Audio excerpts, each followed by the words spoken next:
Hello friends, welcome back to this channel. दोस्तों, इस video में हम बात करेंगे रिलायंस कम्युनिकेशन लिमिटेड से जुड़ी हुई एक लेटेस्ट अपडेट। लेकिन उससे पहले आपसे रिक्वेस्ट करना चाहूँगा दोस्तों कि अगर आप चैनल को फर्स्ट टाइम देख रहे हैं, सब्सक्राइब करके बेल आइकन को हिट कर लीजिए ताकि आपको वीडियोज़ की नोटिफिकेशन मिस ना हो।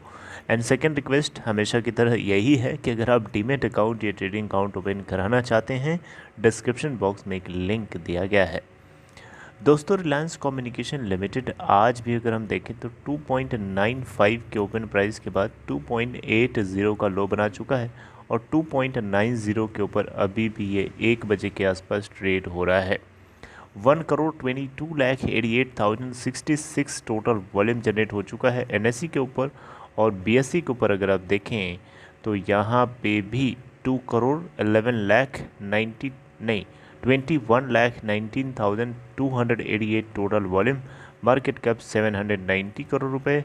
एनएससी के ऊपर, बीएससी के ऊपर और एनएससी के ऊपर अगर आप देखें तो इस कंपनी की जो मार्केट कैप है वो है आप देख सकते हैं यहाँ पे 788 करोड़ रुपए।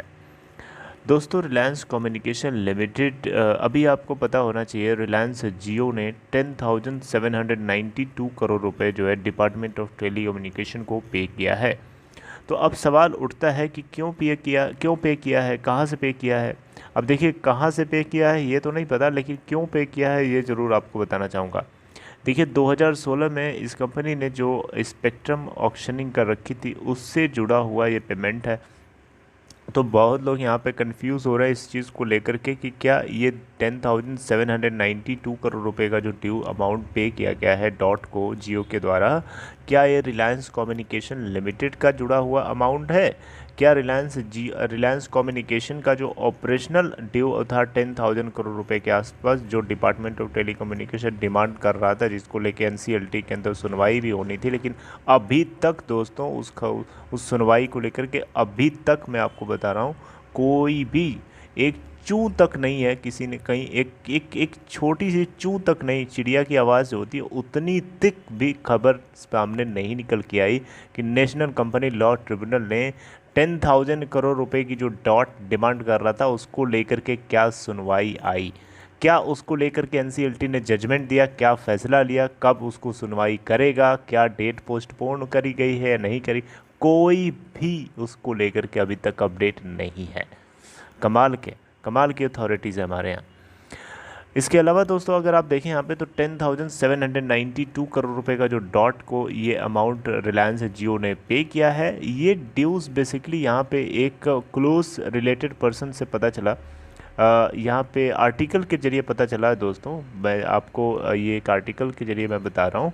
तो ये 2016 में जो स्पेक्ट्रम की ऑक्शनिंग कराई गई थी उसमें जो रिलायंस जियो ने पार्टिसिपेट किया था उससे जुड़ा हुआ ये ड्यूज़ है। और ऐसा बताया गया है कि अभी भी रिलायंस जियो ने पूरा अमाउंट नहीं पे किया है। 2016 में जो इन्होंने परचेज़ किया था एयरवेव्स, उससे जुड़ा हुआ ये 10,792 करोड़ का अमाउंट है जो डॉट को पे किया गया है। इसके अलावा 2013 के अंदर जो स्पेक्ट्रम खरीदे गए थे, 2010 में जो स्पेक्ट्रम खरीदे गए थे, वो अमाउंट अभी भी पे किया जाना है, बाकी है। आपको बताना चाहूँगा यहाँ पे रिलायंस जियो के अलावा और भी जो कंपनीज़ हैं उन सभी ने, यानी Bharti Airtel and Vodafone Idea, इन सभी ने 4 ईयर मॉरेटोरियम ऑन स्पेक्ट्रम को ऑप्ट किया है और एडजस्टेड ग्रॉस रेवेन्यू पेमेंट से जुड़े हुए।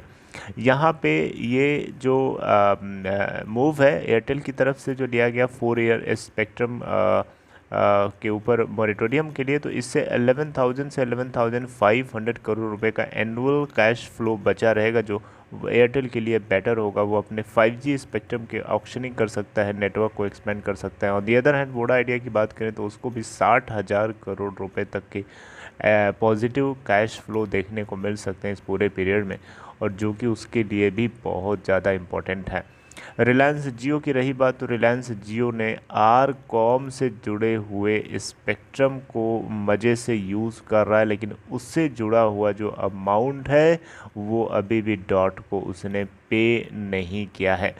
डॉट को अगर वो पे कर देता तो ऑपरेशनल ड्यूज़ आरकॉम का ख़त्म हो जाता, ऑपरेशन की चिंता ख़त्म। सिर्फ एक चीज़ की चिंता, फाइनेंशियल क्रेडिटर्स की चिंता, और उसमें भी वो थोड़े बहुत हेयर कट ले करके चाहे तो मामले को सेटल कर सकते हैं। लेकिन दिक्कत ये है कि ऑपरेशनल क्रेडिटर्स को आर जियो पे तो किया है, लेकिन ये जियो का अपना स्पेक्ट्रम खरीदा गया चार्ज है, अमाउंट है, जो 2016 में इसने खरीदा था उसका पे किया है, ना कि आर कॉम से जुड़ा हुआ अमाउंट।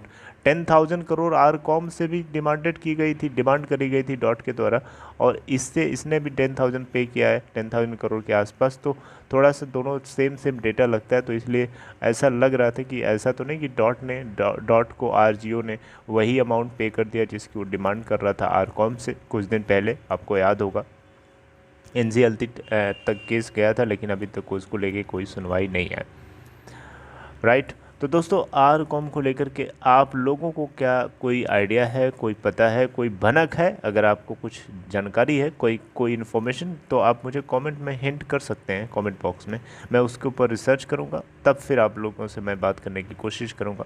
लेकिन देखिए, जहां तक मुझे अंदाज़ा है अभी तक तो कोई भनक नहीं है एनसीएलटी की तरफ से कि कब केस को सुनेगा, क्योंकि ऐसे आती रहती हैं डेट, पता भी नहीं चलता है कि सुनवाई हो भी रही है कि नहीं हो रही है, कि पोस्टपोन हो जा रही है, गॉड नोस। और पता नहीं, भगवान जाने कब ये आगे सुनवाई होगी। दोस्तों आप अपना ख्याल रखिए और टेक केयर, अपना ख्याल रखिए, और जो है पैनिक थोड़ा कम करिए, क्योंकि देखिए सिचुएशन ही ऐसी है पैनिक करने वाली, और पैनिक आपसे ना हो ये कैसे हो सकता है? कोशिश करिए आप कि कम पैनिक करिए, क्योंकि बहुत ही ये दुखद सिचुएशन है आर कॉम को लेकर के। अभी तक कोई भी फैसला नहीं लिया जा सका है कि आगे क्या होना है इसका। सब चुप्पी साधे बैठे हैं। अपना ख्याल रखिए दोस्तों, टेक केयर। हम लोग कुछ और आगे डिस्कस करते हैं। Take care.